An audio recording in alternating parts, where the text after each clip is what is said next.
Bonjour, et on est toujours sur Bourse Live, les rencontres, troisième édition, et j'ai le plaisir d'accueillir sur le plateau pour cette nouvelle intervention Thomas Friedberger, directeur général adjoint de Tikehau Capital. Bonjour Thomas. Bonjour Laurent.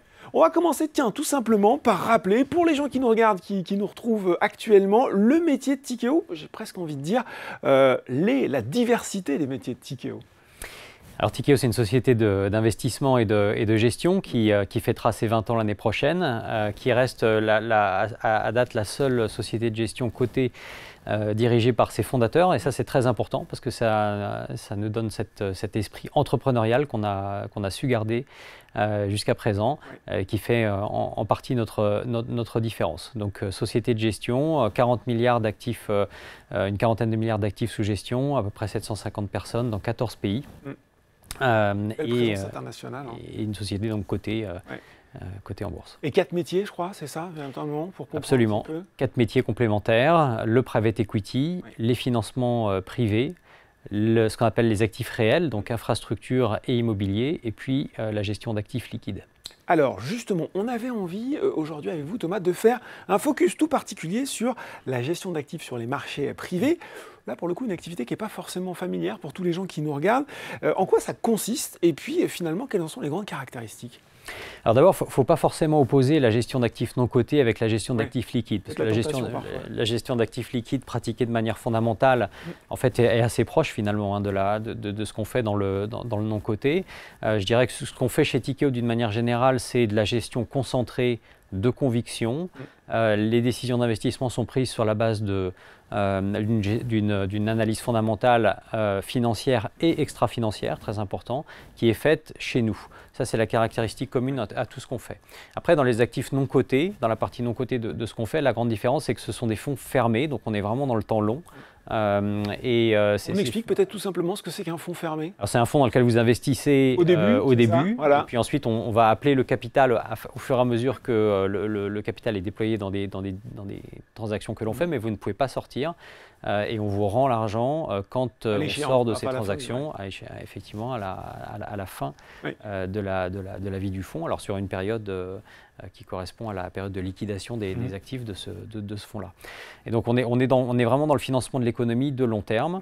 Et puis une des caractéristiques qu'on a chez Tikehau, c'est qu'on n'investit que dans des pays où on a une base locale forte. Et donc on a des investisseurs qui sont branchés sur les écosystèmes locaux. C'est important pour comprendre, j'imagine, la spécificité de chaque pays, la nature de l'investissement ou des besoins, c'est ça ? Exactement, et ça le sera de plus en plus, puisque dans un contexte de démondialisation, les économies vont se relocaliser, vont être de plus en plus spécifiques localement. Et ça, c'est un grand pari que l'on a fait chez Tikehau en ayant ces 14 bureaux. D'être local à chaque fois, d'être au plus près des différentes économies. Est-ce qu'on peut mettre peut-être des chiffres là-dessus, parce que les gens qui nous regardent se disent, bon, je vois un petit peu, ça reste encore peut-être un petit peu vague. Quelle place aussi ça occupe aujourd'hui dans le financement de l'économie ? Alors une place très importante, il faut voir que l'épargne dans le monde gérée par le secteur de la gestion d'actifs, c'est à peu près 100 000 milliards de dollars. Donc c'est un peu plus d'une fois le PIB mondial. D'accord. Tout de suite, ça pose les bases. Ça pose les bases, donc c'est des très grandes sommes, c'est en forte croissance, puisque les encours sous gestion dans le monde par l'asset management ont été multipliés par 3 en un peu plus de 15 ans.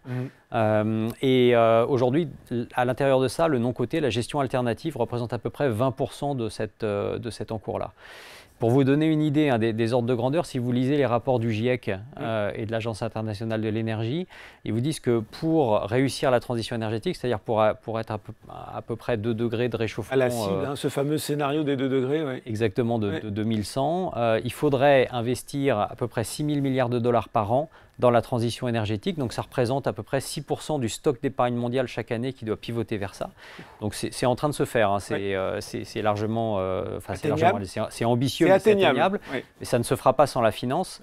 Et de ce côté-là, le private equity et la gestion alternative ou la gestion non cotée d'une manière générale jouent un rôle primordial. Donc ça vous donne une idée des ordres de grandeur en jeu. 6 000 milliards par an de dépenses d'investissement de l'épargne qui doit pivoter vers ces sujets de transition. Et chez Tikehau, j'ai envie de dire, voilà, on a le panorama global. Chez Tikehau, plus précisément, qu'est-ce que ça donne ? Ça donne une plateforme d'investissement relativement complète, puisqu'on propose aujourd'hui des solutions de financement aux entreprises qui vont de la dette senior jusqu'aux instruments de capitaux propres. Donc on intervient à travers toute la structure de capital, encore une fois dans le temps long, en proposant non seulement du capital, mais aussi on apporte aux entreprises que l'on accompagne du réseau pour se développer dans d'autres pays, de l'expertise opérationnelle. Et donc aujourd'hui, concrètement, à peu près un tiers de nos encours sont dans les financements privés, la dette privée, un autre tiers dans les actifs réels, immobilier, infrastructure, et puis le dernier tiers partagé entre private equity et gestion d'actifs liquides. D'accord, ce que je retiens, c'est effectivement, c'est pas qu'il n'y a pas que du financement, il y a l'accompagnement global aussi du développement de la société. Oui, et ça c'est très important d'avoir cette vision 360, dette, instruments de capitaux propres, cotés, non cotés. Parce que ça nous donne une grande flexibilité dans la possibilité pour nous d'apporter ces solutions aux entreprises. Et la manière dont la création de valeur dans le monde se fait est en train de changer. On a eu pendant 35 ans un cycle entier de baisse des taux d'intérêt et de mondialisation qui fait qu'en fait c'est la recherche d'efficience qui a créé de la valeur. Donc il s'est agi vraiment de suroptimiser beaucoup de choses. L'endroit où on produit, l'endroit où on paye ses impôts, les coussins de capitaux propres avec lesquels on opère. C'est en train de changer complètement avec la remontée des taux d'intérêt et la démondialisation. Maintenant, c'est la création de résilience. Et ça, et donc cette création de résilience, elle ne pourra se faire qu'avec des partenaires financiers qui sont dans le temps long et qui sont non seulement dans l'apport de capital, mais aussi d'expertise et de réseau, donc des vrais sparring partners en fait. Exactement. Résilience, ce que je comprends dans ce mot, c'est capacité de s'adapter à un monde qui change vite et parfois de façon brutale. De renforcer effectivement sa plateforme. Alors justement, vous l'avez évoqué Thomas, il y a eu on est sorti de cette période incroyable de 10-15 ans de taux bas, plancher, de taux réels nuls, voire négatifs. Et puis voilà, on a eu cette remontée des taux. On ne va pas refaire l'histoire récente, vite et fort en 2022. Il y en a encore, ça y est, la Fed commence à poser. Il y a une décision qui est tombée il y a peu de temps.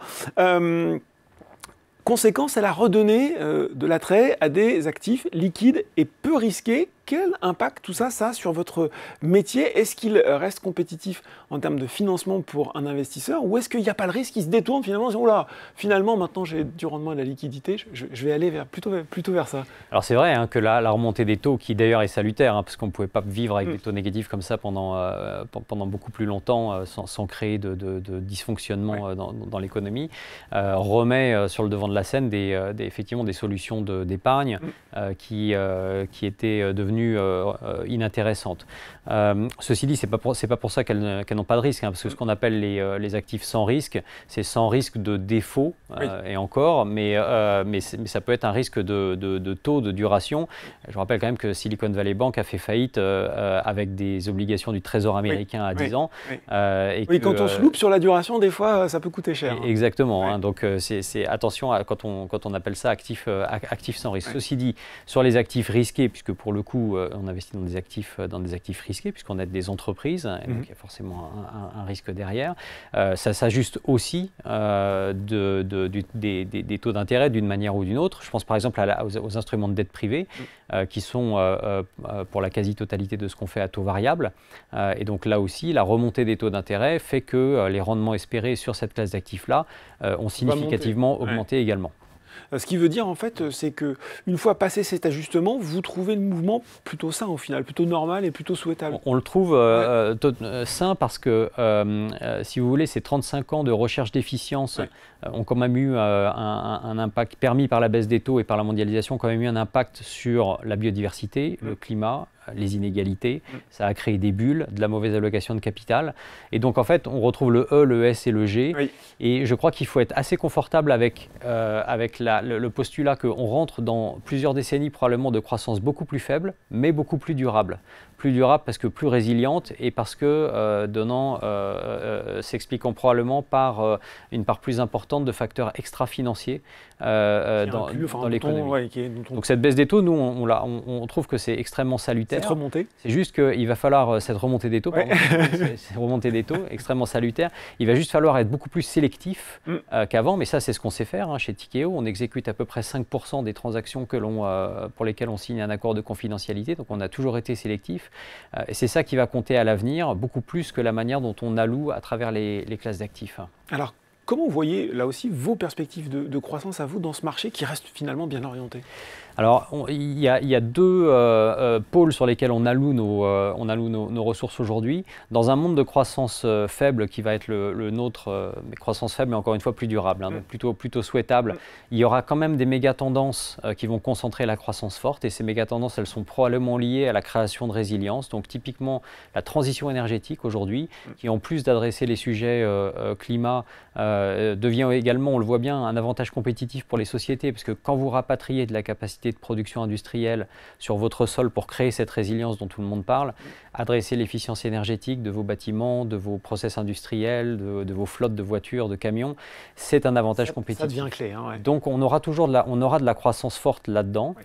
Comme dans la cybersécurité, comme dans la digitalisation de l'industrie, comme dans la transformation d'actifs immobiliers qui n'avaient plus de pertinence en actifs,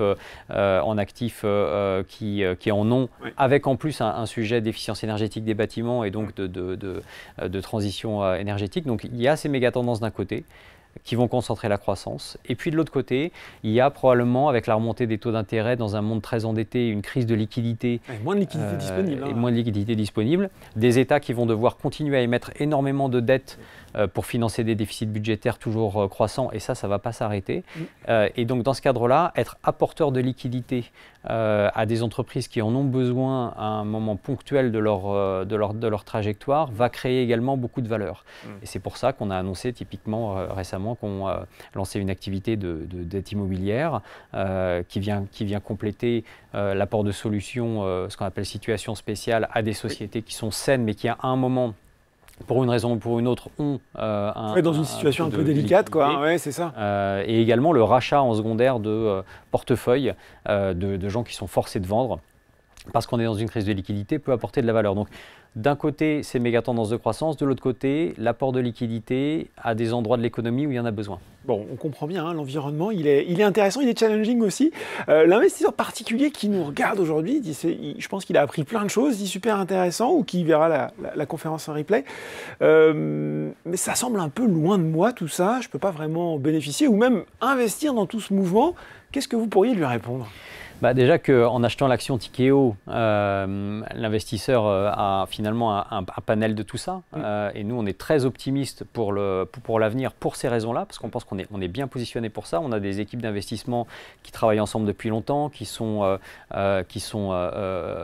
compétentes, qui sont bien staffées aujourd'hui. On a des bureaux locaux qui peuvent sourcer ces opportunités d'investissement. On a une culture de discipline d'investissement très forte. Et donc, on pense qu'on est équipé pour ce cycle-là. En achetant l'action Tikehau, la société côté Tikehau est investie 80% de son portefeuille d'investissement et dans nos propres fonds. Donc vous avez une exposition à tout ça. Et en plus de ça, vous avez un dividende puisque nous avons annoncé l'année dernière que le dividende dorénavant serait indexé sur les performances financières de notre activité d'asset management. Et donc vous bénéficiez également de ça en étant détenteur de l'action. Donc voilà, première solution, c'est tout simplement d'investir dans l'action Tikehau. Ça donne une fenêtre, j'ai envie de dire, sur l'ensemble des métiers de votre société, au-delà peut-être de l'action. Je sais, je triche un petit peu, je sais qu'il y a aussi différentes initiatives qui permettent de rendre peut-être plus accessible à l'investisseur individuel l'accès finalement au marché privé. Oui, ça se développe beaucoup et on a été innovant là-dedans. Rien qu'en France, on a aujourd'hui 3 unités de compte donc éligibles au contrat d'assurance vie en actifs non cotés, 2 en dette privée, donc une avec Société Générale Assurance, l'autre avec la MACSF. Donc ça, c'est des solutions de financement des entreprises et de la transition énergétique sur le long terme qui fonctionnent très bien et qui étaient des solutions disponibles uniquement aux investisseurs institutionnels il y a encore quelques années. Et puis on en a une en private equity sur la transition énergétique avec la CNP. D'accord. En plus de ça, on a signé en 2022 un accord avec iCapital, qui est le leader mondial, c'est une société américaine, on va dire la structuration de solutions pour des clients, pour des investisseurs non institutionnels dans les actifs non cotés. On a également lancé notre propre plateforme de distribution de fonds non cotés qui s'appelle Opal Capital et qui propose des fonds Tikehau et des fonds gérés par d'autres asset managers que Tikehau, dans lesquels on a confiance et qu'on aime beaucoup. On rappelle, Opal Capital. Opal Capital, exactement. Ouais. Et puis enfin, il ne faut pas oublier qu'on gère depuis longtemps, là, à date, à peu près 9 milliards d'euros d'encours dans des OPCI et SCPI qui sont investis elles-mêmes dans des actifs immobiliers, et donc ça rentre dans le non-coté. Ben voilà, elles sont nombreuses, les solutions pour les investisseurs qui seraient intéressés par l'approche de Tikehau et qui auraient envie de se positionner. Merci beaucoup Thomas Pryderi pour ce point très complet. Et puis on a compris, le mot-clé pour les années à venir, c'est la résilience, et Tikehau sera là pour accompagner les entreprises. Merci beaucoup Thomas. Merci à vous.